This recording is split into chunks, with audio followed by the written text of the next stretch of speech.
قرائت شاهاثر علامه باباجان غفورов توجیکون. تاریخی قدیم عصر میانه و دوره نو. گفتاری 42. اثری تاجیکان شعله‌ای بود که به صحیفه های تاریک و فراموش گشته تاریخ ملت تاجیک روشنی انداخته، پدیده های خودشناسی و افتخار ملی را تکمیل داد. پرزیدنت جمهوری تاجیکستان امامعلی رحمان.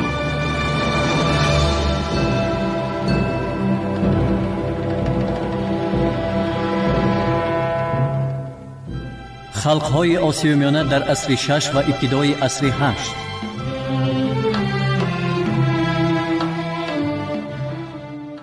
تقویت بعضی ملک‌های علاهده اتحادی سوخت از معلومات مخزهای تاریخی، ارخئولوژی و نومیزماتی برمی آید.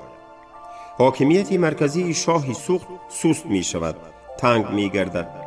درباره مساحت اتحاد از چند مأخذ معلومات گرفتن ممکن است. سال 712 عرب‌ها به پسر اخشیدی سوخت گورک وعده دادند که او را پادشاهی سمرقند و اطراف و ناحیه های آن کیش و نصف و شهر و قلعه های آن خواهند کرد. به هیئت اتحاد سوخت اینچنین میمور و تسعا کبودان یا اشتهان و احتمال بعضی دیگر ملک ها نیز داخل می شدند. کلانترین ملک اتحاد سوخت بخارا استقلال یافت و به تخت آن آلی بخار خدادها نشست. در تنگه های نمایندگان آلی مذکور عنوان آنها شاهی بخارا ذکر شده است. ولایت های سوخت با دیگر ولایت های آسیای میانه رابطه های دیپلماتی داشتند و به دیگر ولایت ها هیئت سفارت می فرستادند و از دیگر ولایت ها هیئت سفارت قبول می کردند. در صورت افراسیاب بی‌شبهه آمدن یکی از چنین هیئت‌های سفارت و مراسمی در سمرقند قبول شدن آنها انعکاس یافته است. از نوشتجات سغدی تگ این صورت پارچه زیرین باقی مانده است. وقتی شاه ورخومن زاده اونش نزدی وی یعنی سفیر آمد و سفیر لب گشاد. منم دپیرپتی سردار دبیرانی چغانیان، نامم بکرزاد، از شاهی چغانیان تورانتاش آمدم. به سمرقند نزد شاه برای اظهار حرمت و اینک پیش شاه استادم با احترام. و تو شاها ننما شبهه از من، نه از خدایان سمرقند و نه از کتیبه های سمرقند. شاید به معنای کتاب های دینی باشد. من خوب واقفم و نخواهم رساند زیانی به شاهی سمرقند. بادا شاها دولتت زیاده. و شاه ورخومان زاده اونش او را رخصت داد. آنگاه لب گشاد دپیرپتی چاچ. حجت‌های ارخیوی مخ روایت می‌کنند که با بسیار ولایت‌های آسیای میانه از جمله با چاچ، استرابشن، فرغانه و غیره مناسبت‌های دیپلماتی عمل داشت. بسیار مأخذها حکایت می‌کنند که از سوخت به خارج آسیای میانه هیئت سفارت و از دولت‌های گوناگون به اینجا هیئت سفارت می‌آمد.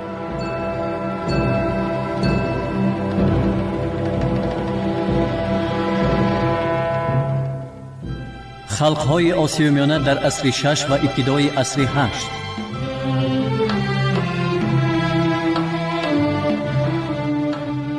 آبیاری خواجگی قشلاق. 3 کانال اساسی آبیاری که زمین‌های جنوبی سمرقند را شاداب می‌کرد در عصرهای میانه از ورقسر سری درغاد نام محله، حاضر نام این محل رباط خواجه، سر می‌شد. برتال قید کرده بود که از توضیح و تفسیر اصطلاح عرب معلوم می شود که این کانال پیش از اصطلاح عرب ها یعنی در عصرهای 6-7 وجود داشته است. در خود همین دوره ها کانالی بود که سمرقند را از آب تأمین می کرد. از کانال های کلان تا اسلامی کانال نارپی را نام بردن در کار که آن ناحیه کوشانیه را آبیاری می نمود. در پایانتری زرفشان در حدود واحه بخارا یکی از کانال های در عصرهای میانه کلانترین کانال شاپورکام بعدها شافرکام شد نام داشت و ضمناً روایتی هست که آن را شاپور نام کدام یک شاهزاده ساسانی ساخته است. این کانال زمین های شمالی ترین واحه بخارا ناحیه های ملک ورزانه را شاداب می نمود که حاکمان آن با بخار خدادها رقابت داشتند و ضد آنها می جنگیدند. این چنین باز یک چند کانال های کلان موجود بود. در واحه قشقدریا هم شبکه مکمل آبیاری عمل می کرد. ولایت سمرقند به درجه آباد و شاداب، به درجه سیردال و درختی پر و فراوان حاصل بود که اولین والیان عرب آن را روضة الامیر المؤمنین یعنی باغ خلیفه نامیده بودند. زراعت در سوخت اساساً آبی بود، ولی این معنا ندارد که زراعت للمی نبود. برعکس زمین‌های للمی هم کار فرموده می‌شد. توصیف عمومی خواجگی قشلاق در یک سالنامه همان دوره ها چنین است: اقلیمش نرم، برای کشتی همه گونه غله موافق، مردم در باغداری و آبچکاری ماهر، درخت عموماً نغز می سبزد، اسب، شتر، خر هست. بازیافت‌هایی که هنگام حفریات کوه مغ به دست آمد درباره انواع زراعت معلومات خیلی مفصل می دهد. از اینجا دان و دانک‌های گوناگون و باقیمانده‌های نهاری پخته یافت شد. حجت‌های مغ شهادت می‌دهند که در ناحیه زرفشان بالا زراعت اساسی غله و انگور بود. این چنین جو، ارزن و نخود هم می‌کشتند. اصطلاح سوغدی غله از جهت اتیمولوژی به معنای بیخته علاقمند است. غله را در آسیاب می کشیدند. حجتی وی چاری کوه مخ شرطنامه است در بابت از طرف ماهیان نام شخصی اجاره گرفتن 3 آسیاب با تمام انهار و بینا و سنگ های آن. حق اجاره با آر داده می شد. گرچند درباره آسیاب های آن دوره ما تصورات مکمل نداریم، ولی به هر حال مثلا از افراسیاب چند سنگ کلان آسیاب یافت شد. در برابر آسیاب در روزگار مردم دستاسهای خرد و کلان بسیار استفاده می شد. در حجتها سپارش های زیادی هست که غله، میوه و شراب داده شود. تاکداری یکی از ساحه های اساسی خواجگی قشلاق بود. در پنجکین چارخیشت یافت شد. چارخیشت چقوری است که در تگش باز ناوچه‌ای دارد. در پهلوی چقوری باز یک خندقچه می کنند که آن با ناوه به چقوری پیوسته است. دیواره های چقوری و خندقچه را با گچ اندازه می کنند. ممکن است در تگ خندقچه تخته هم می چیندند. بعد به بالای آن ینتاق سبز می انداختند و به بالای ینتاق انگور ریخته آن را فشار می دادند. آب انگور در نتیجه فشار از بین ینتاق می گذشت و به واسطه ناوچه به چقوری می ریخت.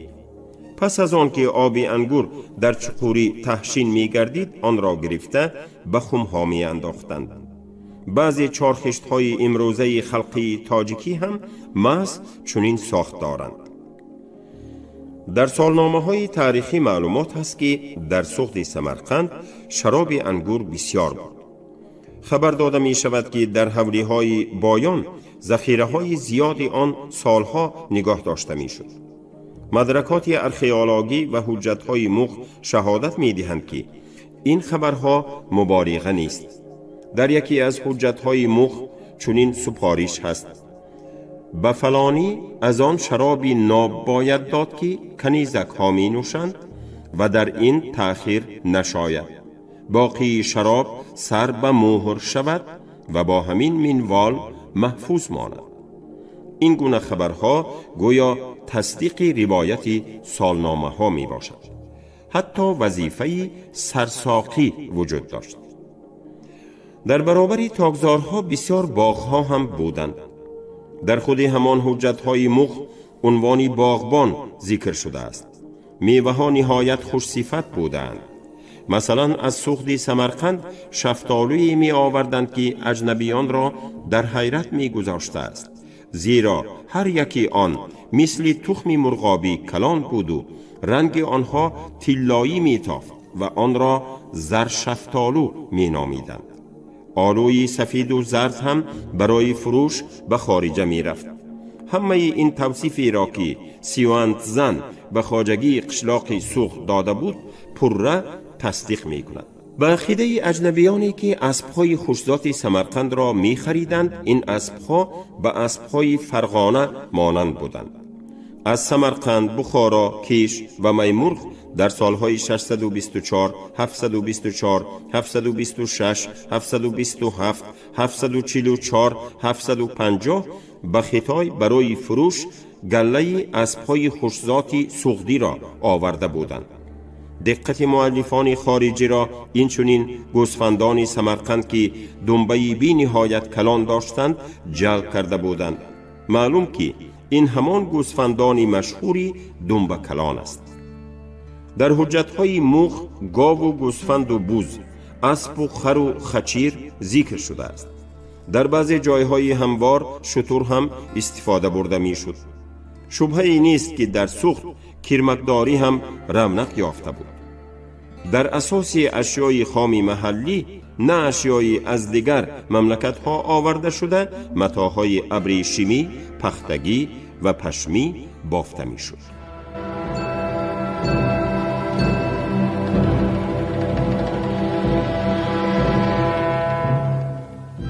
خلق‌های آسیای میانه در عصر 6 و ابتدای عصر 8. هنرمندی و تجارت. کوههای اطراف سوخت پر از معدنیات است. موافق مأخذهای خطی بعضی آنها استخراج کرده می شد. مثلا معلومات انیق هست که طلا و نوشادر استخراج می شد. طلا نه فقط استخراج می گردید بلکه مقدار زیادی آن از سوخت از جمله از کیش و میمرغ صادر هم کرده می شد. از میمرغ اینچنین خوله میتلی میکشاندند که نام آن را لاتون یعنی خوله میسو سینک ترجمه کردند. اینچنین نمک هم استحصال کرده می شد. نمک را برای خوراک و برای تهیه انجام زینت و آرایش استفاده می بردند. در مأخذها مخصوصا نمک رنگه قید کرده شده است که از میمرغ و کیش می آوردند. مقدار زیادی استخراج معدنیات پیش از همه تقاضای احتیاجات داخلی و فقط قسماً طلبات صادرات بود. متریال های ارخئولوژی آید به اشیای آهنی خیلی گوناگون است. این گونه متریال ها مخصوصاً از حفریات پنجکین فراوان به دست آمد. یکی از استاخانه های آهنگری در اینجا در ابیکت سیوم پدید آمد. استاخانه از دو بینای پیوست عبارت است. در یکی از این بیناها در صوفه پست خم چپه شنانده شده است که آن وظیفه کوره را ادا می کرد. غیر از این دیگر اسباب و انجام هم یافت شد. دو نیچه 2 میله نیز به دست آمد. آهنگران سوخت برای حاصل شدن حرارتی بلند 2 دم را یکباره کار می فرمودند که در نتیجه در دمیدن تنفس نمی شد، یعنی سیکل دمیش انجام پیدا می کرد. در آمد گپ حل این معما در عصرهای میانه در نزد انجینیران اروپای غربی هم ایستاده بود. در دیگر استاخانه آهنگری که آن هم از 2 قسم عبارت است، اساساً جای کار آهنگر نقص باقی مانده است. کوره، دهنه و برای دم دادن سوراخی دارد. اندرون کوره یک توده دژغال. به فرش استاخانه هم پاره های آهن و دژغال بسیار ریخته است. اینچنین بیلچه کوره افزار آهنگری یافت شد که از سندان سر کرده تا بالغه و پتک و فانه و اسکنه های کلانی را در بر می گیرد. محصولات آهنگران گوناگون بود. اگر یراق و اسلحه را به نظر نگیریم، انواع آن خیلی زیاد است. این هم آلات مهنت، بیل و تبر و داس و غیره، هم مصالح بیناکاری و دوریدگری، میخ، کشک، تیرگک، حلقه و غیره بودند. از اشیای آهنینی روزگار کاردهای گوناگون آهنی، سگک آهنی و برنجی تسمه ها، پولکچه های گوناگون، قیچی، کلید، شمعدان های گوناگونی برنجی و آهنی، جهازی زیب و زینت و غیره را نام بردن ممکن است.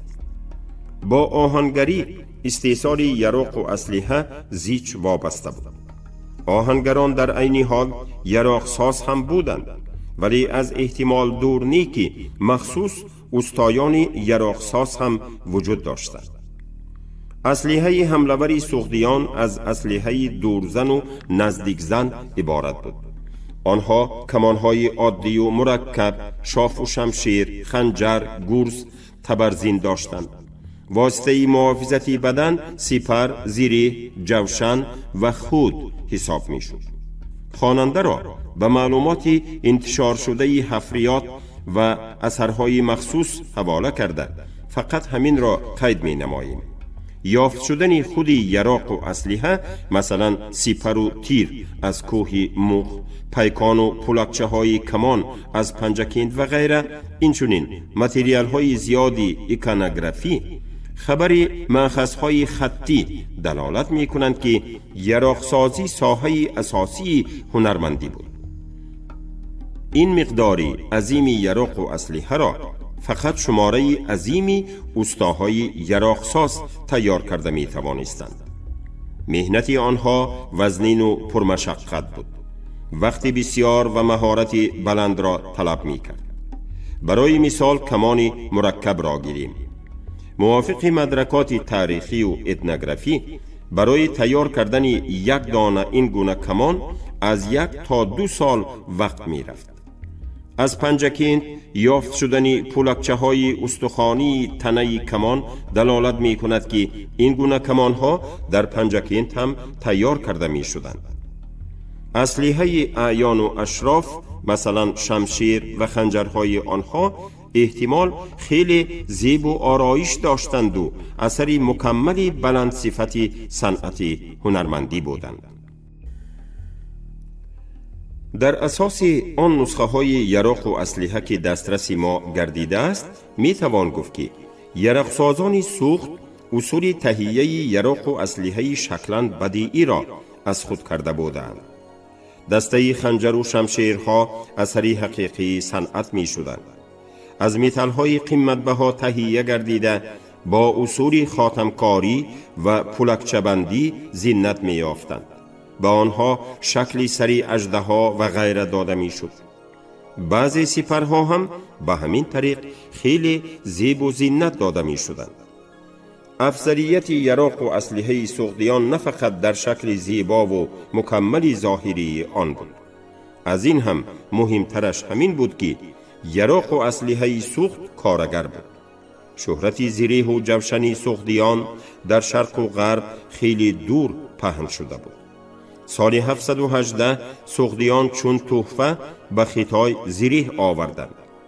یراق سازان خیتای در اساس همین زیره سغدیان زیره سازی را یاد گرفتند و دیری نگذشته در لشکر خیتاییان چنین زیره ها پیدا شدند. سغدی سمرقند این چنین مکانی اشیایی بدیعی بلند صفت بود. نام بعضی آن اشیا را ما از روی مأخذهای خطی می دانیم. این اشیا چلیم‌های قیمت بها، عطردان‌های خردی عجایب می باشند. از سمرقند میمرغ کیش به درباری پادشاهان اجنبی چون این عام سنگ‌های قیمت بها و اشیایی از سنگ‌های قیمت بها ساخته شده می بردند. مثلا از سمرقند گلدانی آورده بودند که از کرنیلیان ساخته شده است. در رسم‌های روی دیوار بسیار اشیای زرگری، طبق‌ها، قدح‌ها، جام‌ها و غیره تصویر شده‌اند. بعضی اشیایی که بیرون از حدود آسیای میانه یافت شده اند، مثلا طبق نقرگینی که در دهه کولاگیش سابق گوبرنیه پرم یافت شده، الحال در ارمیتاژ دولتی محفوظ است، نیز از جمله اثرهای صنعت زرگری سغدیان می باشد و در این طبق صحنه جنگ تن به تن تصویر شده است. دیگر اثری صنعت زرگری سغدیان گفته بعضن همان طبقی را می گویند که در آن سوار تصویر شده است و به طرف شیری به وی حمله کرده تیر می پراند. ولی این دعوا اساس کافی ندارد، زیرا خط آن سغدی نیست و در آن روشن نام شخصی نوشته شده است که با سفارش وی این طبق را تیار کرده بودند. تحلیل لینگویستی به عقیده می آورد که طبق مذکور احتمال در ایران در دوره‌های بعد ساسانیان ساخته شده است.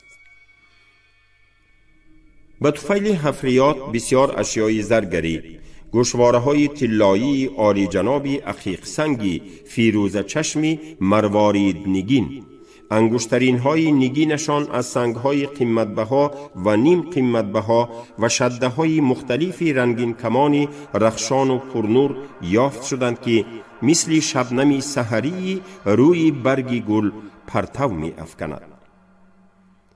در سوخت هنری بافندگی خیلی رواج یافته بود. به این بازیافت های ارخئولوژی و خبرهای مأخذهای خطی دلیل است. در قلعه موخ قریب 150 نمونه متاع یافت شد. گرچند این متاع خیلی فیت گشته است و تنها پاره های آن باقی مانده است، به هر حال امکان می دهند که بافت آنها معین کرده شود. موافق حساب و کتاب وینکورب از 135 نمود متاع قلعه موخ که او تدقیق کرده است، 90 تاش پختگین، 44 تاش ابریشمی و فقط 1 تاش پشمین است. بین تاویچ نوشته است که در بین متاعها متاع پشمین نهایت کم می باشد. بافتی تمامی متاعهای پختگین بافتی عادی مقرری کتانی است.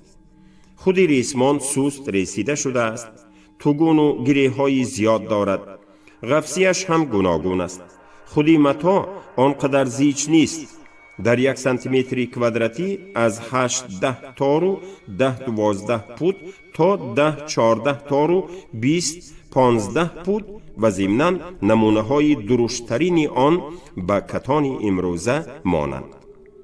عموماً از روی قفسی ریسمان نوعی بافت و زیچی متاع تمامی متاعهای پختگین را به 4 نمود تقسیم کردن ممکن. یگان نمودی گزواری پختگینی گلدار یافت نشد. گزوارهای صاف ابریشمی هم 4 نمود دارند. بافت اکثری آنها مرکبی کیپیری، فرنگی یا ریپسی بوده. بعضی آنها کتانی یا خود مشترکی کتانی و کیپیری می باشد. گزوارهای ابریشمی نسبت به متاعهای پختگین زیچ تر است. در 1 سانتیمتر کوادراتی تا 39-40 پود و 39-40 تار دارد.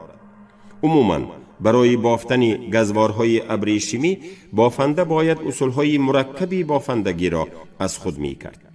بعضی گزوارهای ابریشمی قلعه موخ با اصولی بافتی متاعهای پختگین بافته شده اند و علاوه بر این نمودی گزوارهای مشترک پختگین و ابریشمی که در بالا ذکر نمودیم اشارت می کند که بافنده ها تدریجاً از اصولهای بافتی متاعهای پختگین به اصولهای بافتی گزوارهای ابریشمی می گذشتند. به واسطه ریسمانهای گوناگون رنگ در گزوار گل می پرتافتند. نقش گزوار از قطاری مینچه ها عبارت بود که در میان جایش گلبرگی دارد. چون این گزواری گلدار در رسم روی دیواری پنجکینت هست. اینچنین نقش کنگوره هم دیده می شود که در میانجای هر یک تیغه کنگوره خالی یا طرح دل شکل به نظر می رسد. غیر از این نقش گل 4 برگه، نقش رمزی شاخه و گل و برگ، نقش های مرکب عبارت از قطار دایره ها هست که در داخل دایره گلبرگی کشیده شده اطراف آن را شاخه و برگ و گل پیچانیده گرفته است و غیره و هاکذا. احتمال بعضی نمودهای گزوارهای ابریشمی از خطای هم آمده باشند، ولی قسم اساسی آن بی‌شبهه در خود سوخت تیار کرده می شد. پاره متای پشمین رنگی سرخ و رخهای باریکی کبوچه فیروزه دارد. البته برای بافت این گزوارها دستگاه‌های مخصوص موجود بود. یکی از قسم‌های دستگاه بافندگی شانه آن از قلعه موغ یافت شد. یک شانه بتون و چند شکسته پاره‌های آن. رسم‌های روی دیواری ورخشه و در آمدی گپ پنجکین، لباسی بایان نقش و گلی نهایت مرکب رنگابرنگ دارد.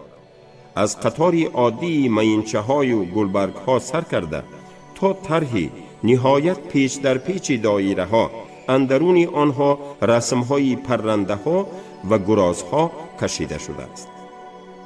در رسم های روی دیواری پنجکینت قدیم متاهای تصویر شده اند که نقش آنها از صورت های شیر، فیل و پرنده عبارت بوده، گرداگردی آنها را شده های مروارید گرفته است. لباسی اشخاصی صورت های افراسیاب هم از گزوارهای پرنقش و نگار دوخته شده است.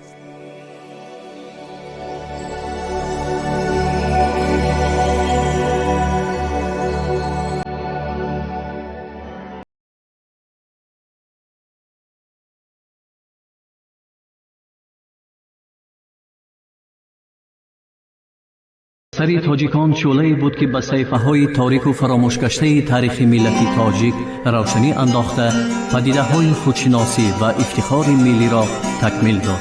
پرزیدنت جمهوری تاجیکستان امامعلی رحمان.